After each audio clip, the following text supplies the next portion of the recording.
La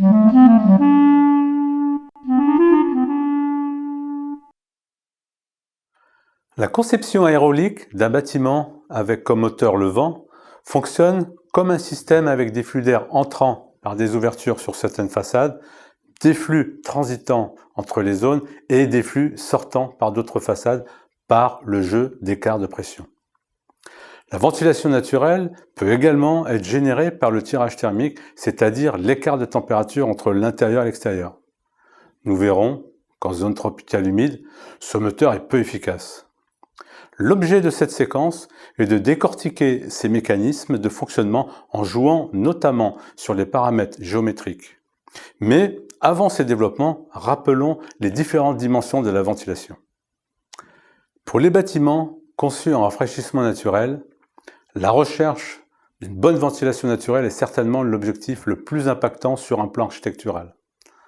Rappelons que la ventilation des locaux nécessite, premier objectif, de 0,5 à quelques volumeurs pour diluer les pollutions intérieures. C'est le rôle de la ventilation hygiénique qui, de toute façon, est obligatoire. Ce premier objectif est relativement facile à atteindre. Objectif numéro 2, atteindre au moins 15 volumeurs pour évacuer l'excédent de chaleur dû aux apports internes et aux apports solaires. Pour les locaux à forte densité, on ira même jusqu'à 30 volumeurs. Ce deuxième objectif est plus difficile à atteindre par une conception traversante des locaux en fonction du vent local. Enfin, objectif numéro 3, plusieurs dizaines, voire centaines de volumeurs permettent de générer une vitesse d'air de confort de 1 mètre par seconde. Ce troisième objectif est plus difficile à atteindre. Il nécessite non seulement une conception optimisée, mais également un potentiel de vent local important, ce qui est rarement le cas, sauf dans le littoral. C'est pourquoi il est indispensable d'équiper les bâtiments de brasseurs d'air, appareils à très faible consommation d'énergie, pour assurer cette fonction. En ventilation naturelle, on visera à minima ce deuxième objectif, c'est-à-dire évacuer l'excédent de chaleur. La quantité de chaleur évacuée est proportionnelle au débit de renouvellement, comme le montre la formule qui s'affiche.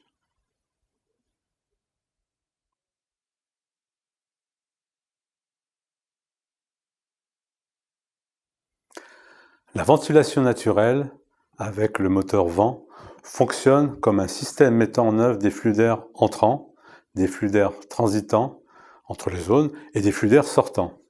Pour modéliser les champs de pression compte tenu de la proportionnalité du champ à la vitesse de vent, on recourt à des coefficients de pression CP qui dépendent de l'incidence du vent et de la géométrie du local. Ces coefficients de pression permettent de simplifier la résolution du problème, mais ces derniers ne peuvent être obtenus que par expérimentation. Il existe de nombreux travaux donnant des tables de valeurs plus ou moins adaptées à certaines configurations. Une fois connus les coefficients de pression, il est possible de calculer le débit en fonction de la vitesse du vent. Par exemple, la formule ci-contre donne le débit échangé entre deux ouvrants.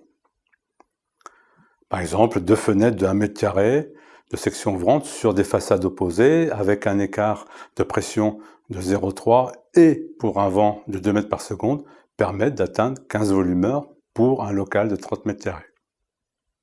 Revenons sur la ventilation dite par tirage thermique.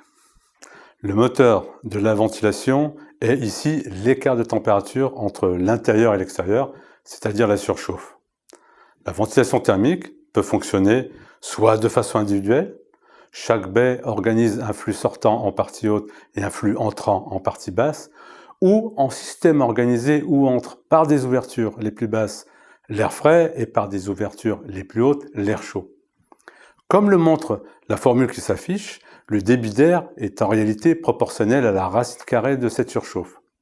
Or, comme on vise à réduire la surchauffe à moins de 2 degrés, idéalement 1 degré, on voit que plus on est proche de l'objectif, plus le moteur thermique s'affaiblit.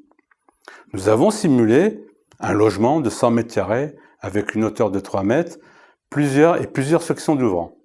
On s'aperçoit qu'il est quasiment impossible d'atteindre 15 volumeurs requis pour évacuer correctement les apports internes.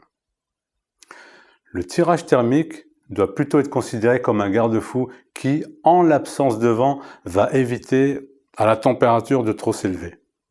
Maintenant, si l'on compare les écarts de pression sur lesquels fonctionne le tirage thermique et le vent, il est de l'ordre du pascal pour le tirage thermique et jusqu'à plusieurs dizaines de pascal pour le vent. L'utilisation du vent comme moteur de ventilation est donc incontournable.